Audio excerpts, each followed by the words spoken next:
October is one of the busiest months for cancer recognition. Everything from walks, runs, galas, seminars, and lunch, all raising much needed funds and creating awareness of this disease. But as most people are aware, any treatment or possible cure for cancer starts with research. Joining us today to talk about the latest breast cancer research taking place in our community is Dr. Lucio Mele, Professor of Medicine and Director for Interinstitutional Programs at LSU Stanley Scott Cancer Center and Louisiana Cancer Research Center. Thank you so much for joining us on the show today, Dr. Mele. It's a pleasure. So I'm very curious about your research that's going on. Can you tell me something about that? Certainly. So we're addressing breast cancer from a number of angles. First of all, breast cancer isn't a single disease. There's no such thing as just breast cancer. What we have in this area more frequently than in other parts of the country is a subtype of breast cancer that's called triple negative that doesn't have receptors for estrogen or progesterone, and it doesn't have the so-called HER2/neu gene amplification. Now, these tumors tend to affect predominantly younger women, minorities, and they are very aggressive. That's part of the reason why Louisiana and neighboring areas have one of the highest breast cancer mortalities in the nation. However, these tumors are not a single entity themselves. Triple negatives are defined by what they don't have. So what we're doing is dissecting what is wrong with different kinds of triple negative disease. Right now, the only option that you have to treat these tumors is chemotherapy. It works fairly well for some and not at all for others, and we don't really understand why that is. So what we're doing is we're sampling tumors and sequencing their genomes to determine which genes are damaged in individual cases. And there are significant differences between patients. Even though these tumors may look the same under the microscope, when you actually go and look at the genes, they have different forms of genetic damage, and therefore they're likely to respond to different treatments. Right. So our mortality is high here because we have a unique, it sounds like, a very different type of cancer. They're not all the same. No. And they're impacting younger women. That's right. Okay. But that means that some women get diagnosed even before they reach an age where screening would be recommended. I mean, it's not entirely unusual in this area to see women being diagnosed with breast cancer in their 30s. I've even seen some in their late 20s. That is a lot less common in other parts of the country. So it's really important to see your doctor even when you're in your 20s and 30s and discuss your risk factors. The main suggestion is to follow the American Cancer Society recommendations. They're very well thought out. And they basically tell you that between the ages of 20 and 39, you should, if you wish, learn how to perform a self-exam, but do see your physician regularly and discuss breast health and have your breasts examined. And then after the age of 40, you should be getting a mammogram regularly. If you have increased risk for some reasons, then there are additional screening measures that you can take. What are some of the risk factors for breast cancer? So the largest risk factors for breast cancer are being a female, age, having a family history of breast cancer, even though only a small number of breast cancers are actually familial.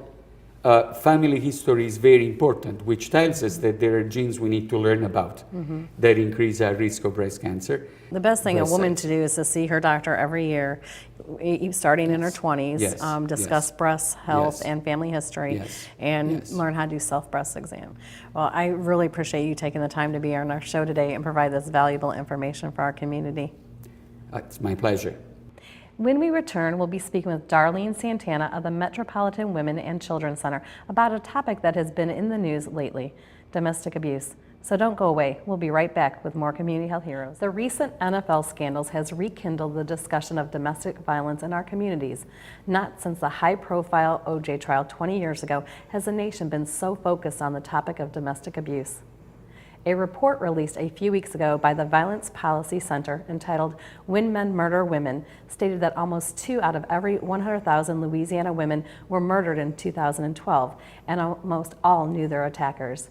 Here today to talk about domestic violence in our community and the resources available to help victims is Darlene Santana, Director of Programs for Metropolitan Center for Women and Children. Thank you for joining our show today, Darlene. Thank you for having me.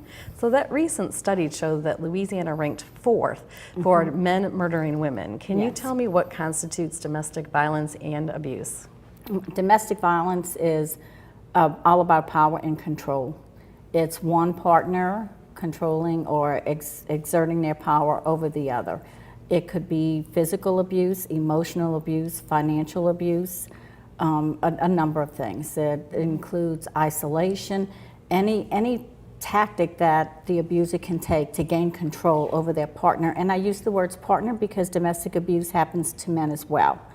More often it's women, but we do have men occasionally calling for services. And why do you think men don't call as often as they should? Yes, I think it goes unreported a lot. It's embarrassing. Men don't want to admit that their female partner is abusing them or hitting them or shoving them. The cases that we got, we did have a couple of men come in for emergency shelter. They don't stay nearly as long as the women and the children stay. They stay until the case can get to a point where they feel safe to leave, or maybe they have a friend or relative that lived out of town, and I think that was, if I remember correctly, that was the case for both of those victims that we had. And with regards to ethnicity or race, does that impact domestic violence or abuse? Domestic violence and abuse crosses our socioeconomic boundaries. It doesn't matter what color you are, how much money you have. We've had women that have come into our shelter for services who were working on getting a GED from that point to the point where we had a lady staying with us that had a PhD or a master's degree. So it crosses all socioeconomic boundaries. I think the higher profile cases where the family may be more influential, it goes unreported because there's an image to be maintained in the community that this upper middle class family, highly educated and professional, certainly wouldn't have this going on in their family. But the folks that don't have that image to maintain are more apt to call for services or come in for shelter. And then we in the community will say, well, why does the woman stay? But instead of that, why aren't we asking, why do men abuse? There you go. That's a very good question, and that's what we would like to see happen, because why does she stay just re-victimizes her, or it's blaming the survivor, blaming the victim. And we would like that focus to be put on, why does he abuse? He abuses because he can. He's, and I use the word he because in these cases, the male is stronger. Usually when there is a case of domestic violence, the victim is isolated, away from all her family and friends, is not working, is responsible for the children. Right. You brought up a really good point. It tends to be a cycle. Can you tell me a little bit about that?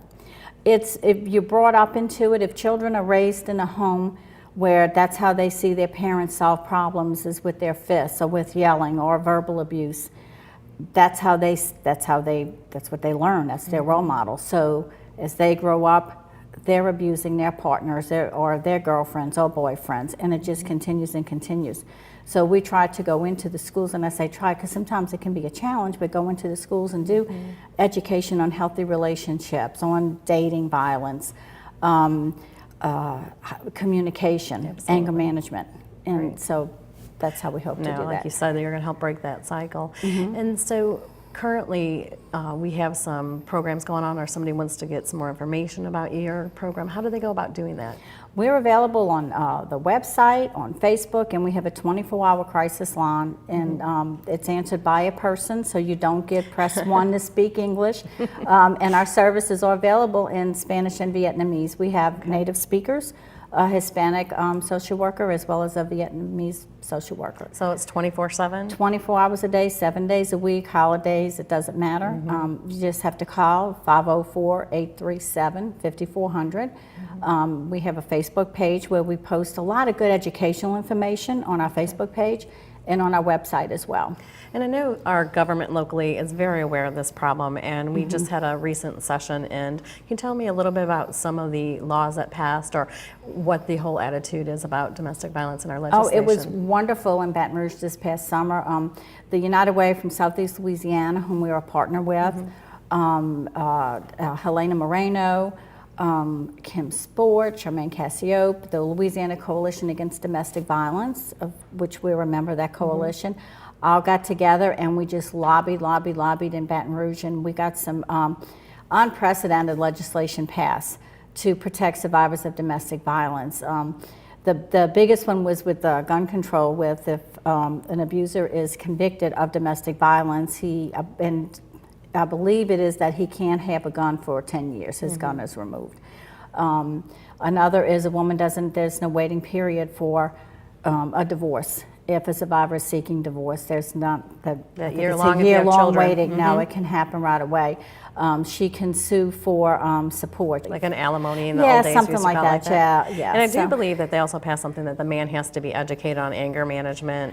Mandated matters intervention. Yes. Well, Darlene, this is just phenomenal information thank on a you. very important topic for our community, and I really appreciate you taking the time to be here. Well, thank you. I hope it makes a difference in somebody. If they're questioning, should they stay or should they go, or they want education, they just need to call. Our services are free and confidential. Thank you, Darlene. I really Thank appreciate you. it. And we'll be right back with more Community Health Heroes. New Orleans is known for its delicious food, but dining at your favorite restaurants doesn't have to mean ditching your otherwise healthy diet. Eat Fit NOLA is a program of Ochsner Elmwood Fitness Center. It highlights the better-for-you items available on restaurants' menus, making it effortless for anyone to eat nutritiously anywhere in our city. Eat Fit NOLA is a proud partner of Fit NOLA, which was launched by the City of New Orleans in 2012 and was developed with broad community input. It provides a roadmap for our community to reach our goal of improving the physical and nutritional fitness for those who live, learn, work, and play in New Orleans. Each month, we will talk with a different local chef as they prepare dishes from the Eat Fit NOLA items on their menu. Joining us today to show us that bread is not the enemy and to talk about the Eat Fit NOLA dishes featured at his restaurant is Sean O'Mahony, owner and chef at Breads on Oak. Thank you so much for joining us today, Sean. It's great to be here. Thanks for having me. Can you tell me what you're going to prepare for us today? Well, today I'm going to prepare a salmon sandwich on Old World Miche. We have over here a live food sandwich, which is all raw vegetables that are very healthy for you on our whole grain, Old World style bread. But again, we'll prepare the salmon sandwich. Okay, and bread's gotten a really bad rap lately. It's also been accused of being the enemy, making us gain weight. Can you tell me why that isn't necessarily true? Well, if you think about bread, it's over 10,000 years old. So how did something that carried human population for the past 10,000 years all of a sudden get a bad name? If you look back within the past 75 years, it was industrialization. Industrialization speeded the fermentation process, and that fermentation process is necessary to actually break down the starches into bread. And it also loosens the gluten bonds so your body can enjoy the proteins. So over those 10,000 years, we hand mixed the bread. We had really long fermentations for all that to occur. When we started doing the fast processing of bread, we stripped out the bran, we stripped out the germ. All we had left was just starches and a white bread that was very unhealthy for you. So while you're preparing your salmon sandwich, go ahead and tell me about the ingredients that you're going to be using. Okay, so this bread is probably the oldest bread in history. The type of bread making techniques here, because this is, it's a hand mix, it's all wild yeast starter. This is what's called a high extraction flour, so it's the flour with the germ which carries all the mineral. It's all organic, everything in our bakery is organic, and you can see all the different varied holes. That's from the long fermentation time. We'll start out with Chev. This is an hormone-free Chev. Okay. And it's all natural. Chev is a goat's cheese, and it's very creamy. And we'll take a little bit here, and this gives the sandwich just a nice little kick with the salmon. A little creaminess.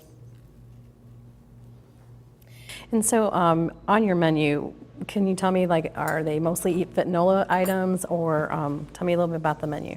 Our menu, we have several Eat Fit NOLA items, such as our live food sandwich, and our bakery was actually designed to be very healthy. the place you could visit every day, and if you're in an office environment, you can enjoy these foods without worry about gaining weight. A lot of it is dairy-free. It's vegan, so it's cholesterol-free. The pastries and breakfast pastries are low in sugar.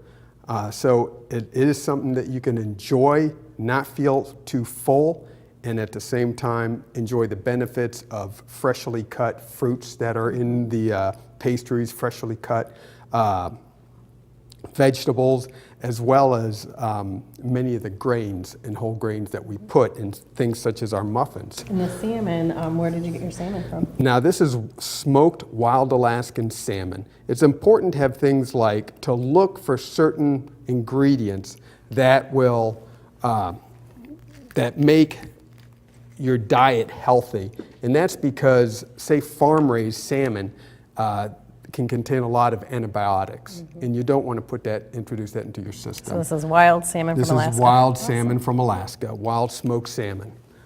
Next we have arugula. Arugula is sort of a peppery type lettuce and whenever you see so much greens, you're just getting all these vitamins and benefits from these fresh vegetables.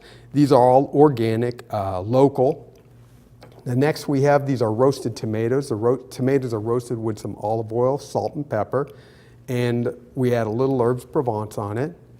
And so we'll set these on it. Now, tomatoes are sort of neat because that redness comes from the glycoproteins, and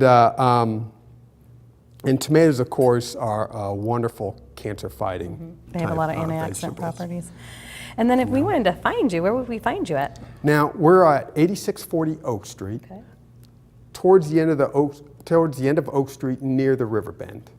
And do you have a Facebook page? We have a Facebook page. Our website is www.breadsonoak.com. Okay. You can order online. We're open Wednesdays through Sundays from 7:30 to 3 p.m. right now, and then we may be having later hours now as fall starts around. And there's a special day of the week where we can come in and sample some of these awesome breads? Yeah, Sundays are such a fun day because on Sundays we put a bread platter out with all different breads, and they're all sliced up. There's organic butter, jam. We also carry an earth balance. Now, in case you don't want the cholesterol from butter, if you're watching that, we have an organic healthy earth balance that you can use as a substitute, which happens to be one of my favorites with bread. So we have all that out. It's complimentary. Enjoy it with coffee, and it's an opportunity to try all the different breads. Well, thank you so much for being on our show today and sharing all these organic, non-GMO products and beautiful sandwiches that you can truly eat healthy in New Orleans. Absolute pleasure. Thanks for having me. Thank you. Join us next month when we feature another fantastic local restaurant offering nutritious and delicious Eat Fit NOLA options. Stay tuned for more Community Health Heroes. October is Breast Cancer Awareness Month. We often talk about the physical aspects of cancer, its prevention, and its treatment, but we seldom hear about the spiritual support many people embrace when facing a cancer diagnosis. Here today to tell us about one such program is Christiana Stewart with the Compassion That Compels program. Thank you so much for being here today, Christiana. Well, thank you for having us today. Sure, Compassion That Compels, I started as my two sister-in-laws and my sister bravely battled cancer. And so I started it as a Bible study, and then the smallest part of my ministry was compassion bags. And can you tell me how it originally started? You were talking about you were in the waiting room with a letter. I was. You know, I say that it started with a letter and a sweater. My sweater and a letter given to me by my sister-in-law with open during surgery written on it.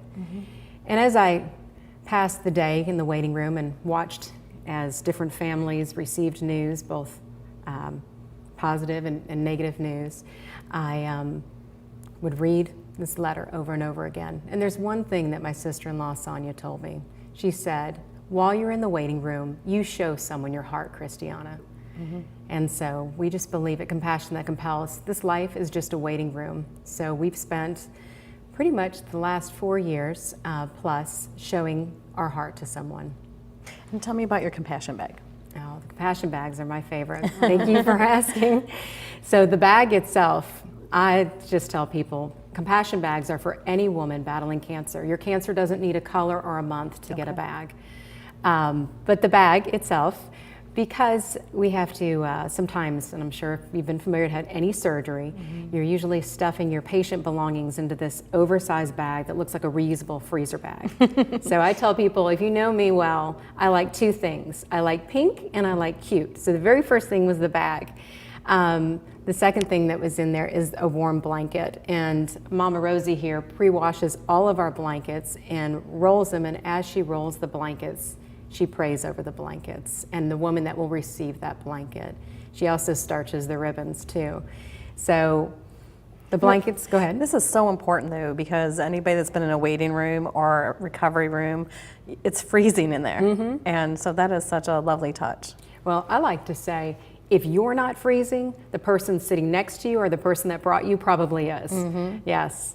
The other items, and they're all favorites of mine in the bag. There's a Jesus Calling devotional, and this is to remind a woman that she's first an overcomer in Christ. It's a short read for those that are going through treatment. You know, they'll laughingly say, I have chemo brain.